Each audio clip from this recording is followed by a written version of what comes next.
Hello and welcome to episode number 2 of our Football 101 series. Today we're going to be breaking down Cover 2 Zone Defense. Cover 2 Zone Defense is a middle of field open coverage. If you're not sure what that means, pause this video and go check out our first video in this series where we broke down coverage shells. But basically what it means is that there is an opening in the middle of the field because the safeties are split on either side. Now there's various strengths and weaknesses associated with this sort of a coverage. One of the strengths is that it's better against passing because it takes a player out of the box and it allows them to be better in coverage.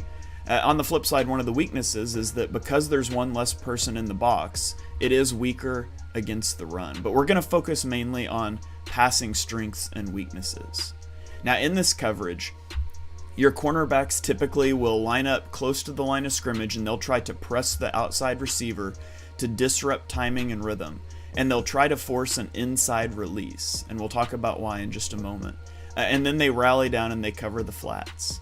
And so one of the strengths of this coverage is its coverage in the flats because cornerbacks are typically going to be better in coverage than a linebacker and strong safety duo will be in cover 3 zone when we get there. But there are some weaknesses. One of the weaknesses is this hole over the middle of the field. This is called the hole. Because the safeties have to each cover half of the field, there's always an area that can be attacked in the middle of the field. Also, there's an area that can be attacked down the boundary, down the sideline. This is why it's very important for corners to force inside releases.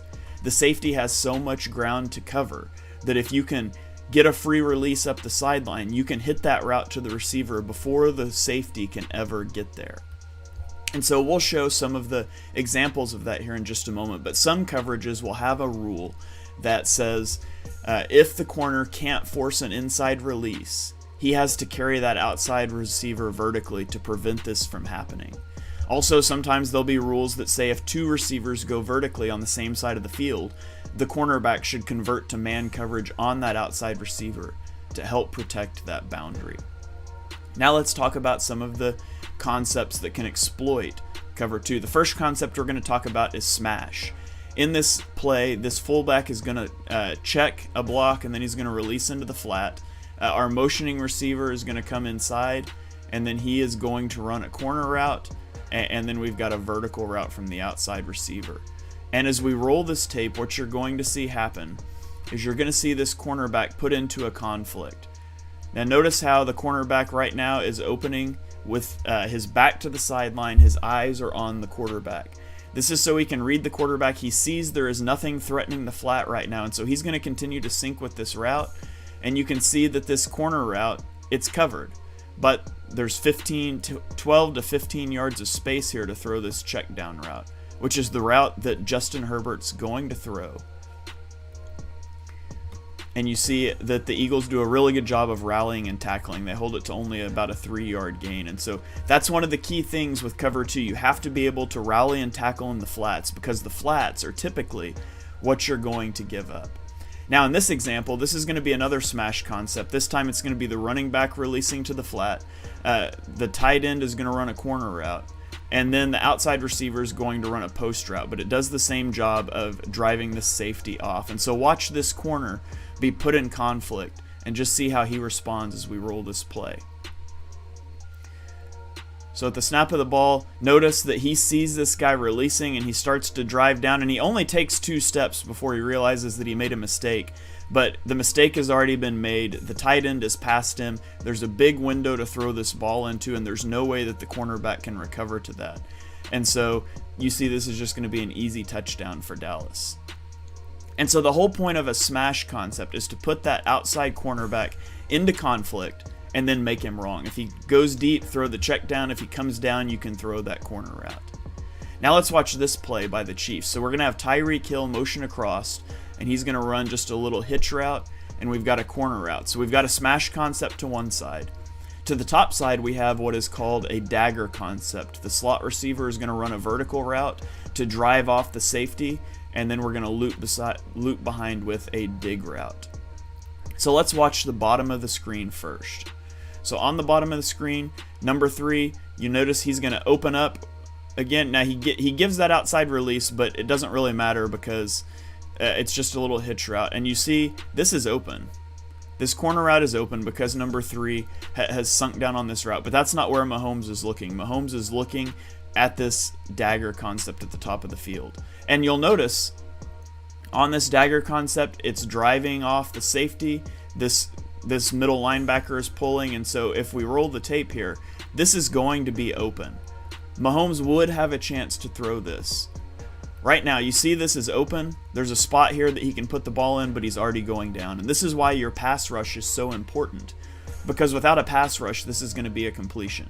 Every defense has a weakness, but you have to disguise it long enough for your pass rush to get home. And that's what happens on that play. Now let's talk about another concept. This one is called a divide concept. We're going to have our top tight end here is going to run a corner route. It's going to serve to pull off this safety. And then our underneath tight end is going to run a post route to attack the middle of the field. And so we can roll the tape here. And you'll see that as soon as this safety takes the step down, Dak knows he's going to throw this ball. And now this is a tremendous place to have a safety. Anytime he's got his back turned, he's having to spin around, you have him exactly where you want him. And so Dak's going to deliver this throw into this huge area in the middle of the field. Now, he should have led this a little more towards the middle. So it's a little bit of a bad throw here, and it's a bad drop. The safety is able to recover and make that play, but it never should have happened. The divide concept worked, but the execution just wasn't there. And now finally, let's look at one last example. We're going to have this outside receiver is going to run a vertical route. The inside receiver is going to run a deep curl, which is still classified as a vertical route. And so watch the interaction with the corner and the receiver at the bottom of the screen when I hit play. What went wrong? What went wrong was that he allows an outside release. He lets the corner get to the outside. Now, if this was not a play action to where the quarterback was booting, if he was just straight dropping, he's loading up and throwing this now.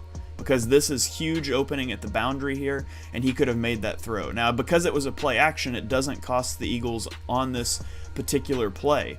But you can see where that opening is there to hit the boundary against cover 2. The safety is split between these two guys. He's got no help for either one, and so he's got to keep gaining depth. And you can see that the inside receiver just sits down in the deep seam there, and he's going to be wide open for a big completion from Zach Wilson. And so you can see that there are strengths and weaknesses to every type of defense everything that the defense can throw. With cover 2 particularly, you're weak over the middle of the field in the holes with divide and dagger concepts, and then you're weak to the boundary with verticals concepts and with smash concepts. So the defense is always going to try to disguise their coverage. They can go single high and they can rotate into cover 2. They can run cover 2 trap, some other looks that we talked about in our first video on coverage shells. Ultimately, it is a chess match between the quarterback and the defensive coordinator to see who can get into the right look, confirm their pre-snap read post-snap, and then deliver a throw with timing and anticipation.